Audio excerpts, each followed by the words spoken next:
615 juta ton. Itu yang Indonesia kirimkan ke luar negeri dalam bentuk batu bara di tahun 2024 saja. Angka itu cukup untuk mengubur seluruh pulau Singapura sedalam 4 meter. Tidak ada negara lain di bumi yang mengekspor lebih banyak. Sekarang dengarkan angka kedua, 11%. Itu saja yang sudah kita kembangkan dari potensi energi panas bumi terbesar di dunia yang kita miliki. Dua angka itu seharusnya tidak mungkin hidup berdampingan dalam satu negara yang sama. Negara pengekspor energi terbesar di Asia, tapi hampir tidak menyentuh sumber energi bersihnya sendiri. Ini bukan soal kemampuan, ini soal pilihan. Dan pilihan-pilihan itu yang dibuat dalam senyap selama bertahun-tahun sedang membentuk nasib energi Indonesia untuk generasi berikutnya. Pertanyaannya adalah, apakah kita masih punya cukup waktu untuk mengubah arah? Itu pertanyaan yang akan kita jawab hari ini. Bukan dengan opini, dengan data. Sebelum kita lanjut, aku perlu jujur soal satu hal. Channel ini bukan yang terbesar, kami tidak punya jutaan subscriber. Tapi ada satu hal yang kami jaga lebih ketat dari angka-angka itu, keakuratan. Setiap klaim yang kamu dengar dalam video ini punya sumber yang bisa kamu cek sendiri. Kami tidak akan membesar-besarkan sesuatu supaya terdengar dramatis. Kalau ada yang perlu tahu kebenaran ini, kebenaran yang tidak sering muncul di headline, mereka adalah orang-orang yang menonton channel seperti ini. Bantu kami tunjukkan bahwa kejujuran itu masih ada pasarnya. Share video ini. Assalamualaikum dan selamat datang. Kita mulai dari tempat yang paling relevan untuk kamu hari ini. Yes, bukan di masa lalu. Sekarang, di saat dunia sedang berada di tengah tekanan energi yang belum pernah terjadi dalam skala seperti ini dalam 50 tahun terakhir. Perang di Ukraina yang belum selesai terus memotong aliran gas Eropa. Ketegangan di Timur Tengah membayangi jalur tanker. Pusat data kecerdasan buatan di seluruh dunia menyedot listrik dalam jumlah yang 2 tahun lalu tidak ada yang prediksi. Permintaan energi global tidak pernah setinggi ini. Dan di tengah semua itu, Indonesia dengan cadangan batu bara, gas, geotermal, dan potensi surya yang hampir tidak tertandingi di kawasan ini, sedang berdiri di persimpangan jalan. Di satu sisi ada peluang terbesar yang pernah dimiliki negara ini dalam sejarah modern. Di sisi lain ada risiko yang jarang dibicarakan, bahwa kita akan melewatkan momen ini karena terlalu sibuk merayakan potensi yang belum sepenuhnya kita olah. Ada satu fakta yang akan aku simpan untuk bagian akhir video ini. Satu angka yang begitu kamu mendengarnya akan mengubah cara kamu melihat seluruh diskusi energi Indonesia. Tahan dulu, kita perlu membangun pondasinya terlebih dahulu. Batu bara dulu. Karena di sini cerita Indonesia dimulai, dan di sini pula tantangan terbesarnya bersemayam. Tahun 2024, produksi batu bara Indonesia menyentuh 917 juta short ton. 16% lebih tinggi dari target pemerintah sendiri untuk tahun itu. Indonesia tidak hanya memenuhi target, Indonesia meledak melampaui target. Dan dari produksi itu, 615 juta short ton diekspor ke luar negeri. Cina membeli 43,3%, India 19,5%.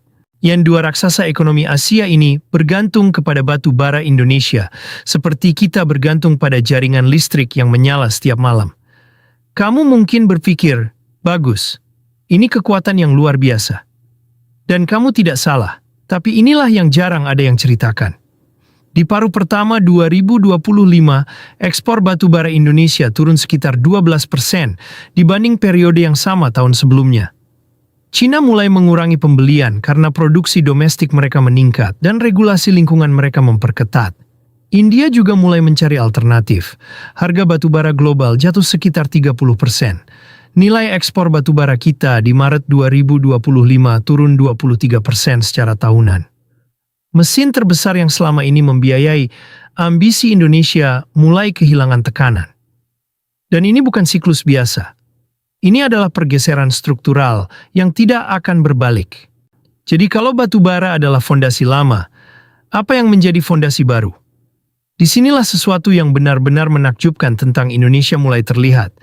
Dan juga disinilah kesenjangan paling besar antara apa yang kita miliki dan apa yang sudah kita lakukan terasa paling menyakitkan. Indonesia duduk di atas potensi energi panas bumi terbesar di planet ini.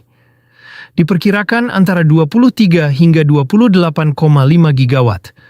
Untuk bayangkan skalanya, 23 gigawatt itu setara dengan kapasitas lebih dari 20 pembangkit listrik tenaga nuklir. Berukuran sedang, menghasilkan energi bersih, stabil, 24 jam sehari. Tidak peduli cuaca, tidak peduli harga minyak dunia. Kenapa panas bumi begitu istimewa? Karena berbeda dengan solar yang butuh matahari dan angin yang butuh angin, panas bumi tidak bisa dimatikan. Ia mengalir dari perut bumi yang tidak pernah dingin. Yin dan Indonesia punya gunung berapi aktif di hampir setiap pulau besar. Kita tidak hanya duduk di atas cincin api. Kita duduk di atas mesin energi alami terbesar di dunia. Tapi sampai akhir 2024, hanya 2.597 megawatt dari potensi itu yang sudah dikembangkan. 11%. Sisa 89% masih tidur. Kita tahu ia ada. Kita tahu bagaimana mengembangkannya. Dan kita belum melakukannya. Pertanyaan yang lebih penting dari kenapa adalah, berapa lama lagi kita punya waktu untuk mengambil keputusan ini sebelum negara lain mengisi kekosongan yang kita tinggalkan? Sekarang kita bergerak ke senjata yang paling sering diklaim sebagai terobosan energi Indonesia dalam 2 tahun terakhir. Biodiesel. Program B40 resmi berjalan di awal 2025. Artinya setiap liter solar yang digunakan di Indonesia sekarang mengandung 40% minyak sawit yang diproses menjadi biodiesel. Indonesia adalah pengeluar minyak sawit terbesar di dunia. Jadi secara teori, kita sedang mengubah sumber daya yang kita kuasai menjadi kedaulatan energi yang sesungguhnya. Dan angkanya nyata. Per September 2025, program B40 sudah merealisasikan 10 juta kiloliter dari target 15,6 juta kiloliter setahun.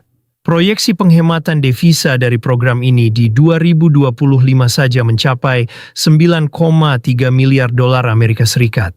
Itu angka yang sangat besar. Itu uang yang tidak lagi mengalir keluar untuk membayar impor solar fosil. Rencana berikutnya adalah B50. 50% sawit dalam setiap liter solar. Presiden Prabowo menyatakan B50 berpotensi menghemat hingga 20 miliar dolar Amerika Serikat per tahun dari pengurangan impor diesel. 20 miliar dolar, yen setiap tahun. Tapi berhenti sebentar, karena ada detail yang hampir tidak pernah masuk ke pemberitaan utama. Sebuah simulasi dari peneliti Universitas Indonesia menemukan sesuatu yang mengejutkan. Kalau B50 diterapkan penuh, penghematan devisa dari pengurangan impor solar diperkirakan sekitar 172 triliun rupiah. Tapi potensi kehilangan devisa akibat penurunan ekspor CPO karena sawit kita terserap habis di dalam negeri bisa mencapai 190,5 triliun rupiah. Artinya secara neto, kita bisa kehilangan lebih banyak dari yang kita hemat.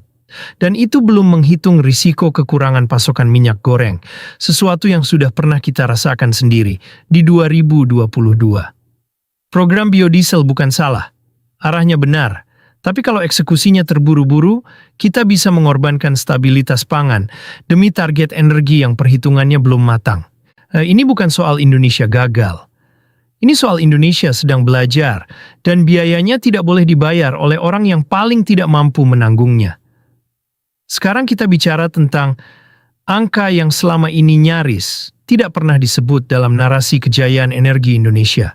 Target energi terbarukan Indonesia dalam bauran energi nasional untuk 2025 adalah 23%. Target itu sudah ditetapkan sejak kebijakan energi nasional tahun 2014.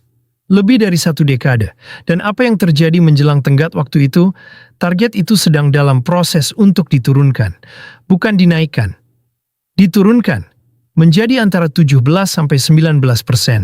Antara 2018 dan 2023, Indonesia hanya menambah 3,3 gigawatt kapasitas energi terbarukan.